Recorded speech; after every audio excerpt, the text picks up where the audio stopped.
Welcome to this Again Work Group presentation about how to create PDFs for digital embellishment. So the agenda today, a little bit of a plug about the Again Work Group, just to explain who we are and what we do. Then we'll talk about creating PDFs for embellishment. We'll talk about the techniques, a little bit about layers, a little bit about some of the challenges in design, how to create PDF, and then a little bit about the ISO processing step spec that this presentation is loosely based on, not loosely, it's based on that specification, but not the full specification, primarily because most of the embellishment vendors don't support it yet. So creating files for embellishment. Just to clarify what we're talking about, you've got a nice printed job, and then maybe you want to put a varnish on it, and then maybe you want to put a foil on it. So what's the best way of doing that? Now, this is particularly interesting for me because what I'm doing now within my job role is we're taking the job that's supplied by a customer, and it's either stepped up multiple times or imposed, or it can be ganged. And the thing about the ganging is that's multiple jobs on the same sheet, very often of different sizes, but also from different sources. So you've maybe got 4, 5, 6, 7, 8, 9, 10 different people's work up on the same sheet. If they're not supplied correctly, that's a huge workflow headache. And that's one of the reasons for this presentation. So what we're looking for is that the incoming file is correct first time. We're looking for minimal manual touch points. And ideally, we're looking to completely automate the process to the press and also beyond into the embellishment and finishing.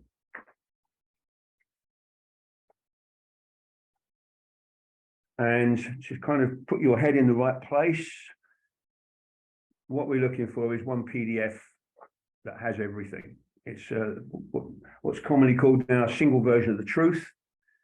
And it's got all the information that's necessary to produce that job. Now, it could be the PDF is going to be used for proofing. It could be that it's going to be printed.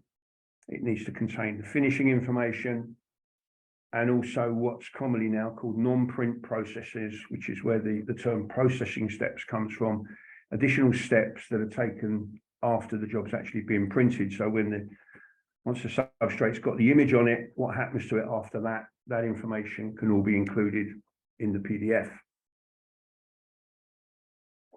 And the kind of things we're talking about, it could be a UV, it could be a varnish, it could even be a white ink, an underprint, it could be a foil, it could be techniques like embossing or finishing things like perfs or cut and crease. It could even be braille and glue.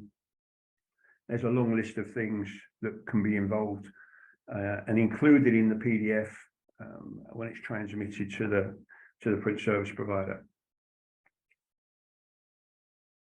Now, if we can get this right, and if your customer can get it right, obviously you can automate. You don't have to touch it so much because all the information is in the file. It's much, much easier to communicate, and it's also very easy to see things. You don't have multiple files that you've got to try and look at. Everything's in one place. You can also improve your quality simply because everybody can see what's going on. And if it's done correctly, the processing can be done relatively quickly. You know, there's no back and forth querying things, clarifying things. It should all be correct.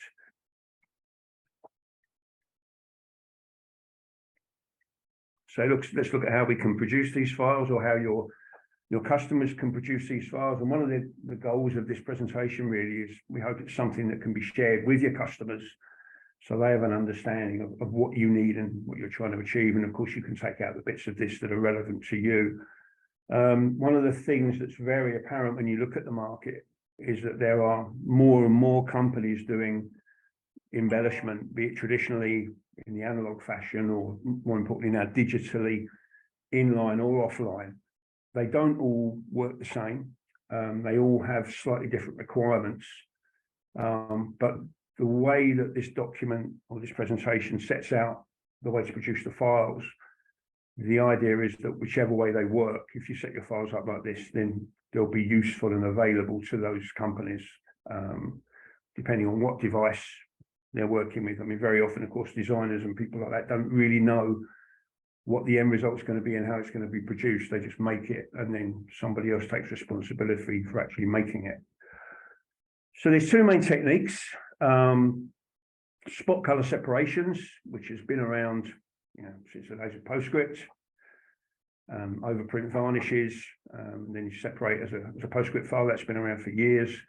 And then, more importantly, the new one, which is being used more and more, and is the basis of the ISO specification we'll talk about later. That's layers, or more importantly, in PDF, they're called optional content groups. But we'll talk a little bit about that later. These aren't alternatives. They work with each other. The separation technique can work alone, if you want to work that way. But if you use the layers, then you also need to use the separation technique as well. And as it says at the bottom, different devices have different recommendations. So the advice is to contact your print service provider, but very often, of course, you've designed it and then you want to get it printed. So one basic principle, which probably everybody's aware of, but maybe it's not in the forefront of your thinking, is the object stack.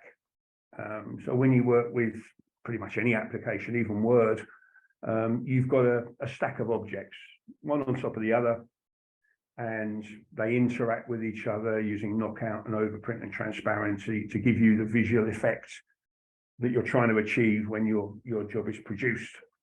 Now, an important thing to think about with this process is really to think about it as two jobs in one, two separate processes, the print process and the other processes, and to put the print objects at the bottom of the stack and to put the non-print processes at the top of the stack. So the way I like to think of it is design the job for print first, get it looking as you want it, and then add on top the other processes that you want the file to go through.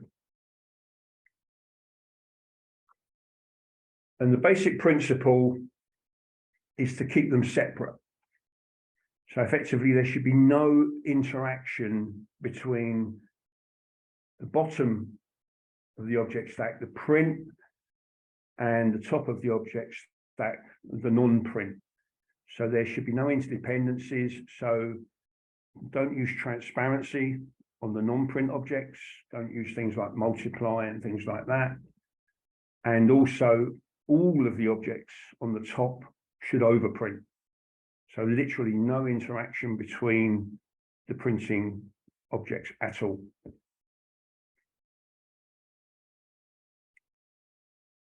So here's a few rules for you. So as discussed, make sure the non-print objects are at the top of the object stack. Always overprint the non-print objects. Typically use solid colors, so 100% colors. The only exception possibly to that is 3D varnish, where the digital devices now have the ability to use tints to give you a 3D effect, a very effective 3D effect with a varnish. So you need to have tints there, but typically always 100% solid. Otherwise, always use a single spot color separation for the non-print objects, and do not use mixed swatches. So don't combine CMYK and spot, keep them separate. CMYK is one swatch, the spot color is a second swatch. Don't use transparency blend modes at all on the non-print objects. You can use them on the print objects as much as you want, but don't use them on the top ones. And typically don't use patterns on the top. Now, embellishment, I've seen actually some patterns being used. So they do exist for some vendors, but typically try not to use them if you can help it. They can be a little bit painful sometimes. So if you're working with separations, again, some rules for that. I mean, this is well established. This has been around for a long time. So always use unique spot color names, and very often specific manufacturers, specific devices require specific names. So again, if you can have a conversation about that before you start to design it, then that's good. Again, and you'll see this a lot, make sure the non-print objects are on the top of the stack. Again, non-print objects, 100% solid colors. Always use a single spot color separation. Don't mix the swatches. Always overprint the non-print objects. Don't use transparency on them, and don't use patterns. Okay. So when we talk about name separations, here's just a screenshot of a customer file I received. So you can see you've got your CMYK, and then you've got various separations defining different finishing techniques and different spot colors. So that just gives you a visual representation of what we're talking about here.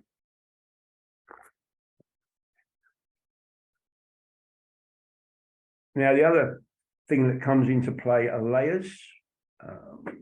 So layers can be set in Illustrator, InDesign, even Photoshop. But actually in Acrobat, although they're called layers, they're not actually layers. They're what's called optional content groups. But they're very useful. So particularly in Acrobat, they can be used for soft proofing. So if your embellishment is on a layer, you can toggle it on and off, even in Acrobat Reader, which is free. Acrobat Reader doesn't have a separation view, but it does have the ability to turn layers on and off. If you have layers in your design applications, then it's very easy to manipulate groups of objects, move them up and down in the object stack. Again, specific finishing manufacturers often require specific layer naming. So something maybe again to contact PSP about, but that can always be mapped later on if possible. And very often the layer name indicates the process or the finish required. And again, at the bottom, understand the difference between the layers in design applications and in PDF. So here's an example of what we're talking about. This is a test file that was done for the ISO spec that we'll be talking about a little bit later. You can see I've got on the right-hand side my separations. And then on the left-hand side, I've got my associated layers. And you can see it's very easy for me to turn them on and off and see what's going on with the job.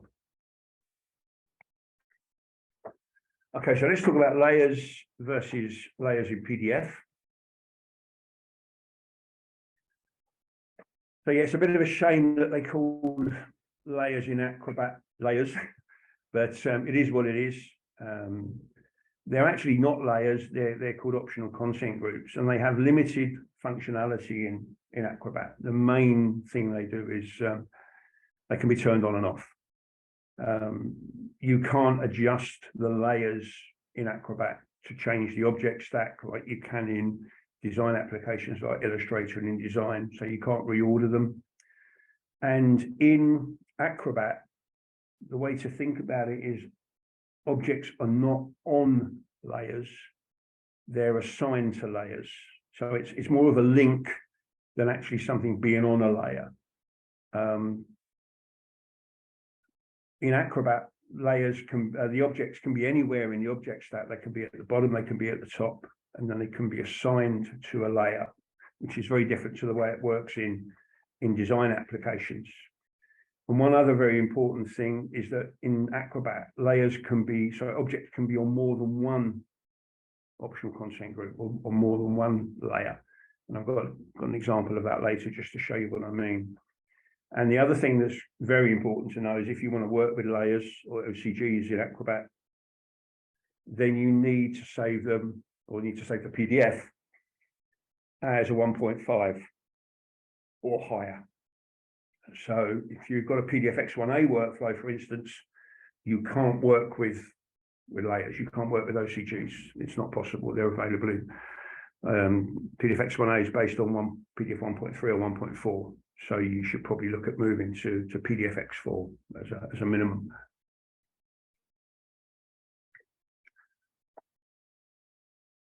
Okay, so here's a little card to show you a little bit of the differences.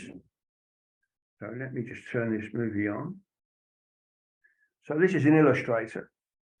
So you can see I've got 3 layers. I've got 5 colors, 4 color process, and spot silver. And you can see here by toggling my layers off, I've got a green box, a red box, and a blue box, and then I've got a silver graphic. So just by toggling the layers off, I can move things around. And then by clicking and dragging my layer, what I'm doing is I'm moving it up and down and affecting the position of the objects on that layer in the object stack. So if I move the red to the top underneath the silver, then obviously the red is dominant, it's knocking out the other colors underneath. You can also see I've got quite a lot of options related to layers in Illustrator.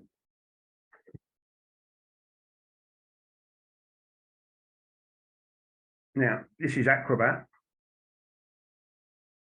So what I've done is I've exported that image you just saw in Illustrator as a PDF, and then I've opened it in Acrobat. I've got the layers panel open on the left-hand side. You can see the layers are still the same, and the same effect applies. If I turn the layers off, then the one underneath becomes dominant. But you see when I try and click and drag, nothing's happening. I've also got very few options, mostly to do with viewing and to do with whether the layer is visual or what happens to it if it's off. So very, very limited functionality. Now this is just using pit stop here, this is the object stack. So my topmost object is my silver, then my green, then my red, then my blue. And using the layers, I can't adjust those. I can simply just turn them on and off, as you see. So big difference. I guess if you're creating in a design application and exporting it into a PDF, it's maybe not so much a concern, but I think it's important that you understand the difference. Okay, next slide. So here we've got lots and lots of different circles. You'll see the green one is the topmost one. The green one at the bottom is the topmost one. So the order is reverted here. So we're looking at the object stack here. The green one is the top one. The red one is the bottom one. And what I'm going to do, I'm playing with pit stop here. I'm going to just assign these objects and make some new layers. And you'll see why I'm doing this. So what I'm going to do, I'm just going to give this a name. And this is assigning that red object to a layer. And then I'm going to take the object at the other end of the object stack and put that on the same layer. So this would not, of course, be possible in a design application.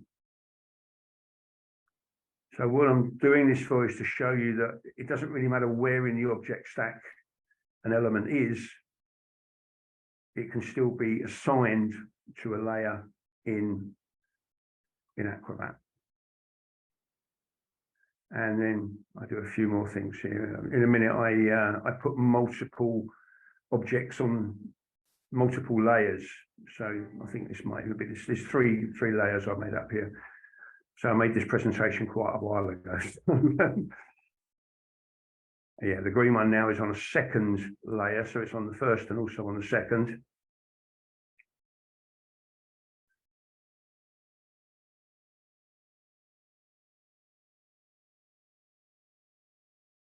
And then you see here, so that red and green circle is assigned to two optional content groups in Acrobat. Again, something you can't do in the design applications. Okay.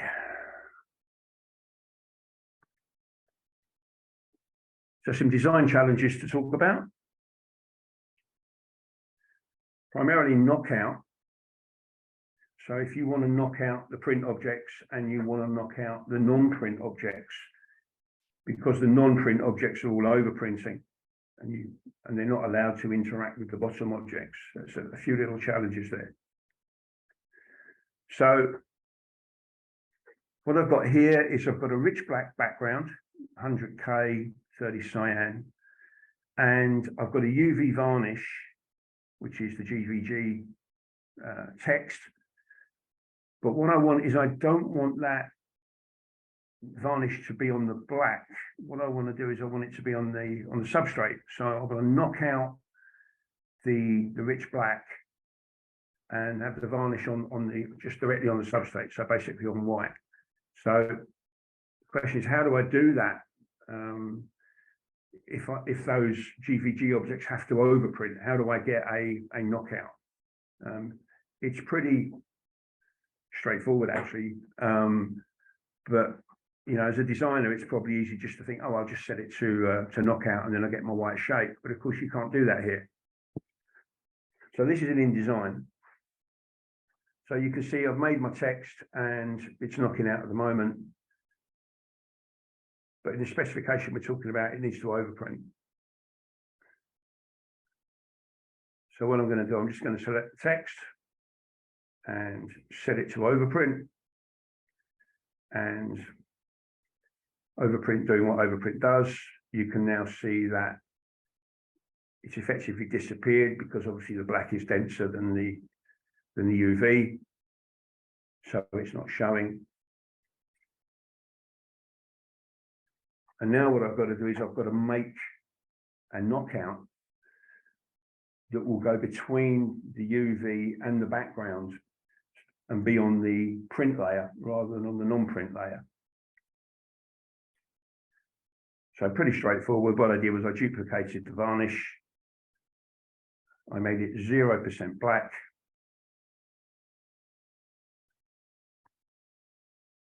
And then send it to the back. Or send it backwards, actually, not all the way to the back. So put it in the same position. And then being an inexperienced InDesign user, it took me a bit of a while, but there it is, center backwards. So I send the white just behind the varnish. So the varnish is overprinting. You've now got 3 objects in the file.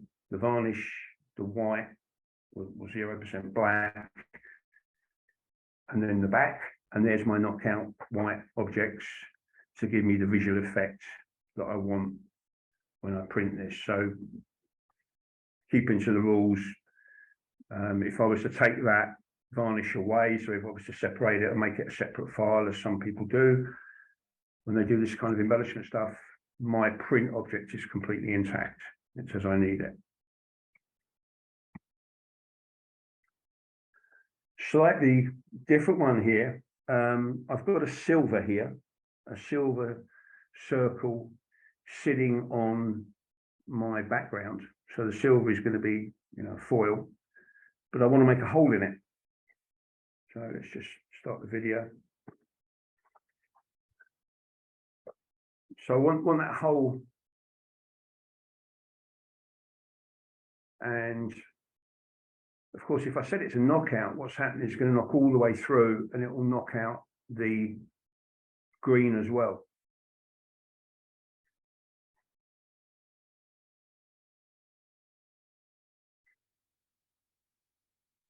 So I set the silver to overprint, and then you see if I turn the silver off, that white is going all the way through into the print layer. So the question is how to do it. Now the answer is very simple. Set that white to overprint, and you'll say, yeah, but it's disappeared. It's not going to knock out through the silver. And then the trick there, which you'll see in a minute, is not to make it white, but to make it 0%. So it's on the same separation as the silver. It's overprinting the green, but it's 0% of the silver, and it makes the hole that's needed. Okay. Now another easy, pretty standard way of working in Illustrator is to use a compound path. So just select the two shapes, make it a compound path. And then actually there's a hole in the silver, which you'll see in a minute, demonstrated. So I just pick up, I'm making a yellow box here just to show this. And if I move that in there and just send it to the back. Again, don't use Illustrator very often. So if I just send that to the back, you can see there's an actual hole there. So it's going to give me the same visual effect that I want, but a slightly different approach.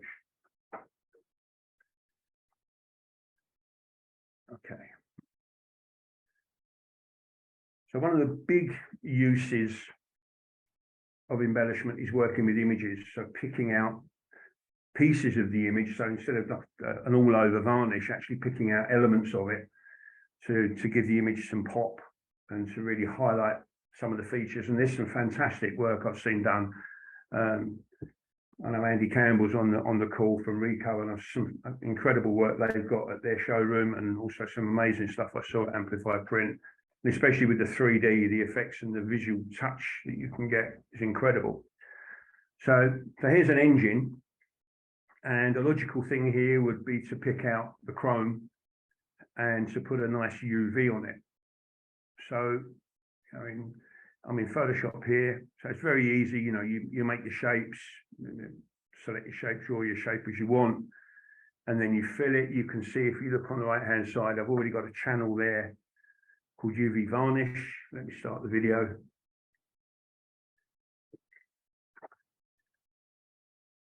So it's colored yellow, just so I can see it. You know, you can see the desired effect. We're trying to give it a little bit of a pop, make it aesthetically pleasing. Now, the easy thing to do here is just to save it as a PSD file, bring it into InDesign, and you know, and then go from there. But that's not the way to do it, and we'll show you why. Go to my next video.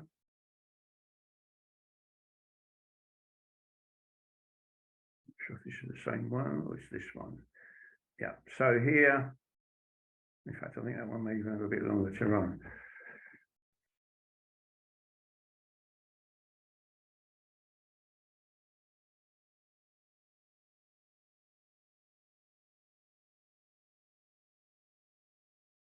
Yeah, so save it.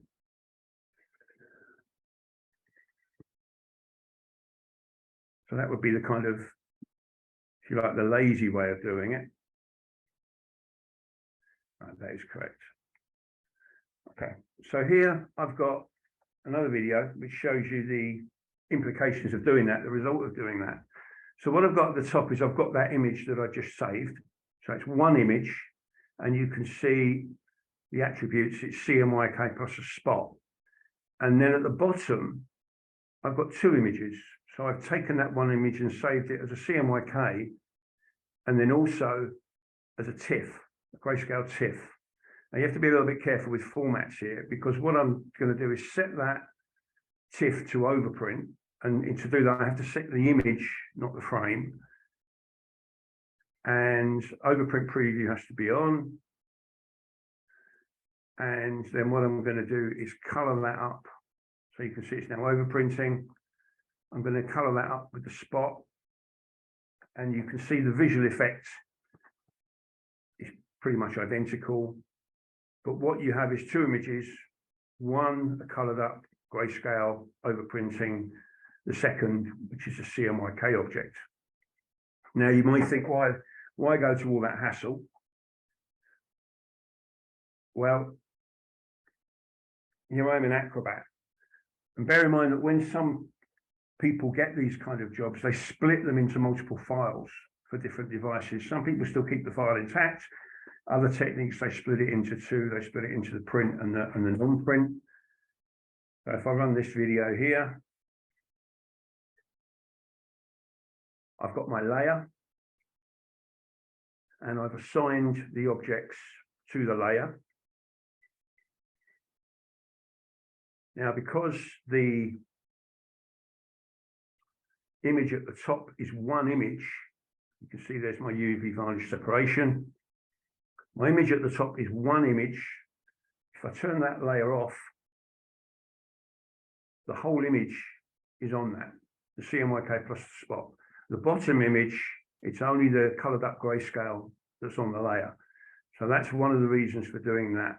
A little bit more work, but it sort of guarantees you pretty much the result you're going to expect. And there you can see the two images split apart. So yeah, I did notice some manufacturers even recommend putting that highlight on in Illustrator as a vector. So actually drawing the shape as a vector. That also works, of course. It means you've got then another application in the chain. You've got Photoshop, Illustrator for the shape, and then you bring it into InDesign. It doesn't really matter how you achieve it, as long as it's a separate separation, can be individually assigned to the layer, as shown here. So just to show you, there's the two individual images, CMYK print and the overprinting spot color image, which is the embellishment. Put one on top of the other, make sure they're in the same position with the coordinates of the boxes, and that's the approach.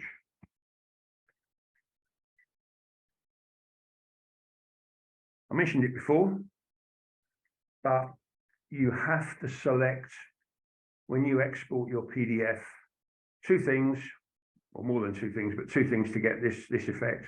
One is it must be PDF 1.5 or higher. And this is Illustrator. You can see if you select that, that then enables you to check the option, create Acrobat layers from top level layers, which means that your layers from Illustrator will come across into InDesign, as you saw earlier. Same thing in InDesign. If you select 1.5 or higher, then you make that create Acrobat layers option available. Anything lower and you can't do it, so your layers will be flattened on PDF creation. So small thing, but I guess it's making PDFs is pretty simple nowadays. Not often you check your settings if you've got presets, so just something to be aware of, or something to diagnose as well. If somebody says their layers aren't coming across, this is probably the first thing to ask them.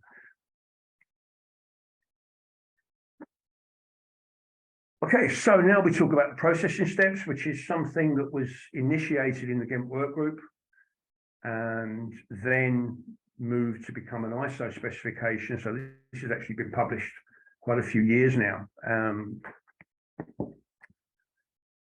So 19593-1, it's supported by a lot of pre-press applications and also output devices. I know Harlequin supports it, Global Graphics, and I know the APPE, the Adobe APPE also supports it. There's not so many finishing or embellishment devices that support it yet. And also some of the creation applications, typically InDesign and Illustrator, also can't export it. Although I was told recently there's a plugin for Illustrator that enables you to work with it. It'd be nice if it was standard, but you never know. We'll see. The problem that this was trying to solve is that in packaging and also large format and also embellishment, there are very few standards. Yeah, if you think about offset, sort of what you call commercial printing, there's a lot of standards, standard ICC profiles, all sorts of information. It's pretty well defined, but in packaging and large format, everybody kind of does their own thing. So each shop's probably got their own defined standard that they use internally, but there's nothing internationally. Typically, packaging companies use color separations or PDF layers, and they use names to define certain layers. That doesn't make it easy to automate, and it doesn't make it easy to move files internationally between different shops and different printers. So if we can find a standard way of sort of creating these files, that would be a good thing. Just to show an example of that. If you get a a file from overseas and it's got a layer or a separation called one of these things, then probably Google is your friend. You'll probably reach out to Google Translate. A few of them are pretty obvious. Weiss, Blanco, Blanc makes sense, but a few of the other ones you might need to go and do a bit of research. Wouldn't it be nice if this was just automated and just happened and you didn't have to stop the process and someone had to go and do some research? So this standard, it's a way of storing objects and metadata in a PDF.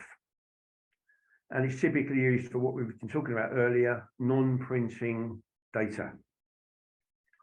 So what we're now increasingly calling processing steps, additional processing steps for things that happen to the job outside of the standard printing process.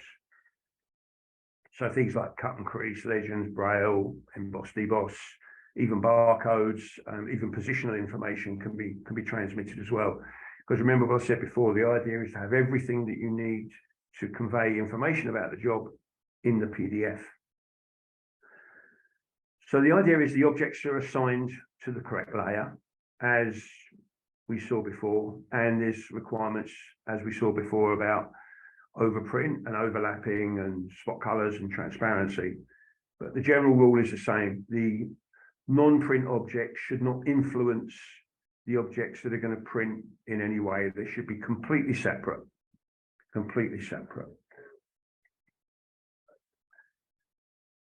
Now, the big difference between the processing step spec and what I was talking about earlier is that in the processing step specification, the actual name of the layer is irrelevant. It's not used. It's just there for human readability. The layer actually has metadata inside the PDF attached to it that tells another application that reads or supports the processing step specification what the objects assigned to that layer are for. So you can see we have three examples here. One is code marking, one is the content area, and the third is the barcode. Now what that means is that the image on the left, the layer representation, could be in any language in the world. It could be nonsense. We don't really need to understand it because our application that's processing the file can read the metadata in the PDF and therefore understands what the content or what the objects on each layer are. Now, this is the bit that's missing at the moment. This is the bit that the design applications are not generating, and also that the embellishment devices are not reading. But, you know, it's been slow progression so far, so hopefully things will start to move, and hopefully webinars like this will help to make that happen.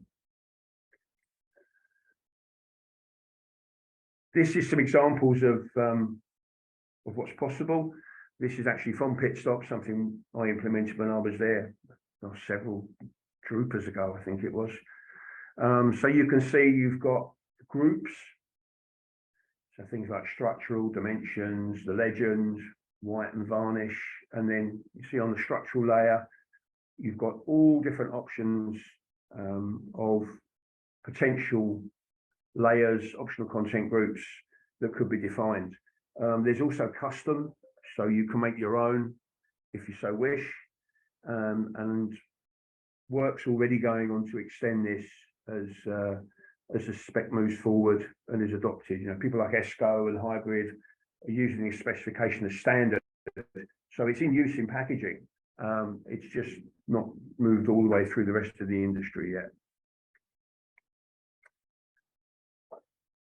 And that's an example file that we produced at the Ghent work group. You can't see it, but believe me when I tell you that every one of those optional content groups on the left has got the relevant metadata attached to it, explaining to an application that can read it exactly what each one of those layers represents, which of course means that the process can be automated. Operator doesn't have to go around renaming things.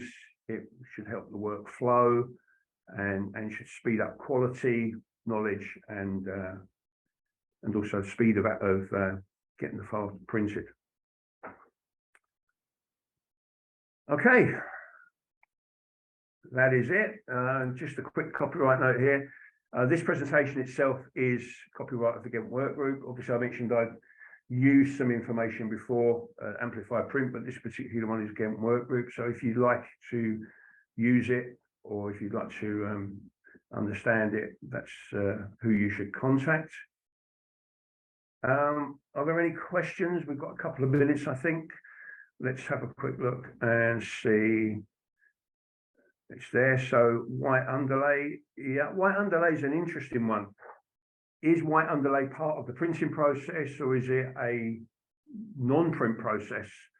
I personally think it's part of the print process, but other people have different understandings.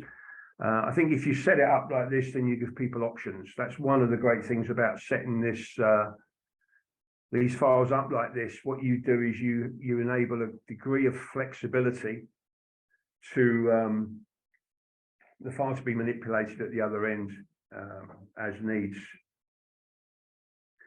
So why do you suggest to make an overprint object instead of a multiply object? Sometimes RIPs are more able to calculate a blend effect. Yeah, transparency, as you probably know, is a lot of people flatten transparency prior to RIP, which then makes an image which consists of the objects combined into one image.